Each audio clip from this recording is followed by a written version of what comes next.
episode of Oz Outdoors, guys, and today we're reviewing the Stealth F37. It's got a 3700 watt peak power motor in the back and a 1500 watt hour battery right here in the body.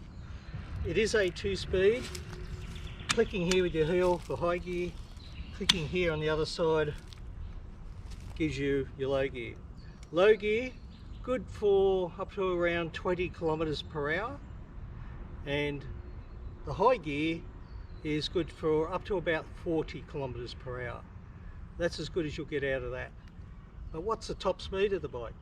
Well, it will do 60 kilometers per hour.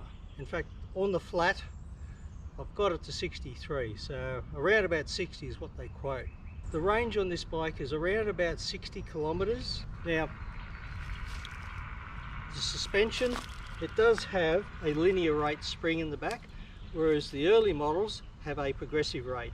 And I will say the progressive rate spring is much more compliant, it's softer and gives a much better ride than what this linear rate spring does.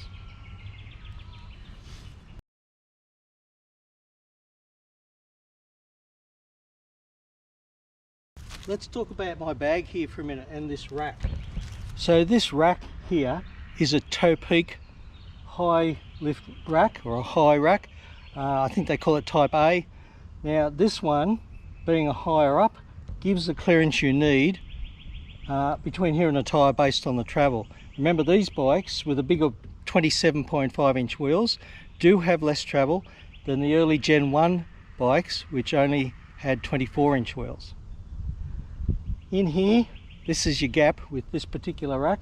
This little bracket just here, I did have to grind that off on the straight version bracket. So there is a straight mount bracket that comes straight through, and there's also a low mount bracket which bends down the opposite to this one. This high bend rack is really the ideal one for these bikes.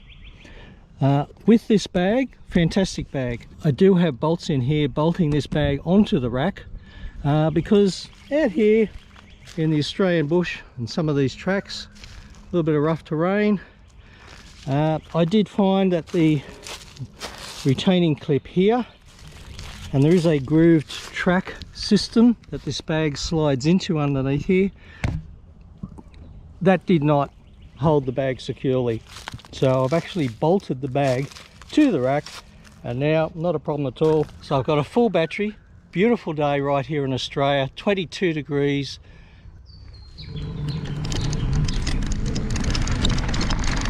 So guys, we're just heading down to the area where we do the hill climb test. Now, it's not just a normal straight hill climb, it is a twisty hill climb. Now previously the Gen 1 B52, my bike, will make it up there. A fair bit of pedalling input, a little bit of skill getting around the corners, watching your line. But yes, Gen 1 B52 can get up this hill. No problem up that one. And here comes the tight twisty uphill challenge. Here we go, guys.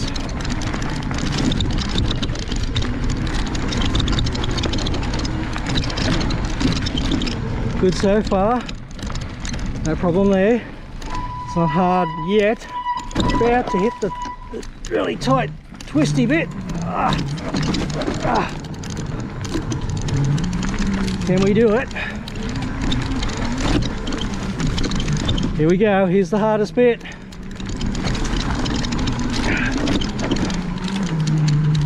No. Don't know if we're going to do it, we might. We're in low gear. Out of the two, yes, we're going to do it. Yes, F37 made it. Just stopped for a bit of a breather. Catch my breath coming up that hill climb. Just down there a bit, it's another one.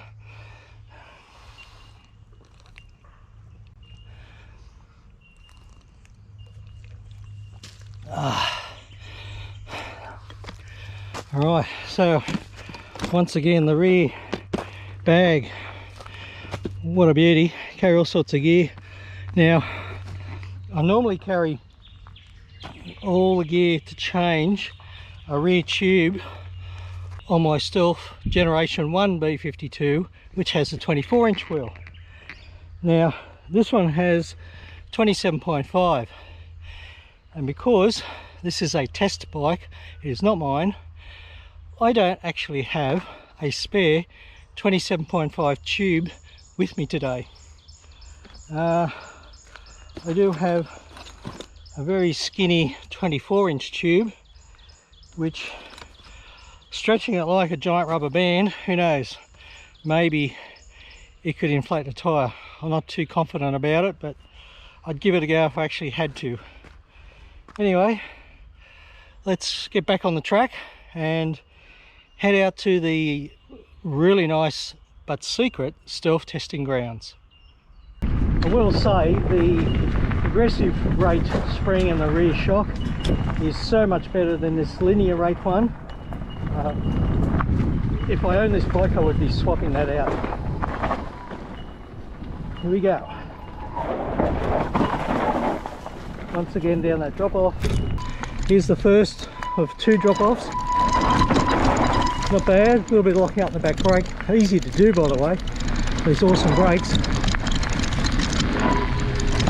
And we'll now go and do the next drop off. Nice little drop off, a lot of fun this one. Bit of a skid all the way down.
The P7R, recently reviewed, retails here in Australia $8,500. The F37 over there, it retails for $10,500 right here in Australia. And finally the mighty B52, it retails for $12,500. So there's a $2,000 increment in between each of those models. Is that good value for money? I think so. You get quality Australian made bike. The body, the swing arm, the frame of these bikes has a lifetime warranty on them. They are hand TIG welded together in the Stealth factory. The quality of these bikes is excellent. The suspension, yeah, there are better versions of suspension out there. I have commented on the spring in the rear shock of both the F37 and the B52. So Stealth, guys, get back to the progressive rate spring, not the linear rate spring. Not sure why you did that, but I do find the progressive rate spring is much more plush, much more comfortable. Would I buy the F37? Yes, I would. It would depend on how you want to ride and where you're going to ride. The one downside I do find with this bike is the range. Now, given that it's meant for blasting around the single tracks that you saw earlier in this video, if you're not going too far, remembering the range of 50-60 kilometers at the most, then sure, it's great. I'm used to doing longer rides. We do 30 to 35 kilometers per hour, and the maximum ride I've done on the B52 is 105 kilometers. So that's quite a distance. I think that's about 80 miles in American, perhaps. So finally, out of the three models we've looked at in recent weeks, the P7R, the F37 right here, and the B52, what is my pick out of the three? Well, I'm going to say the B52. Nothing wrong with the most power you can get. It is the heaviest, but it does ride really well, and the B52 is just a great bike.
Oh, this is an F37 in black.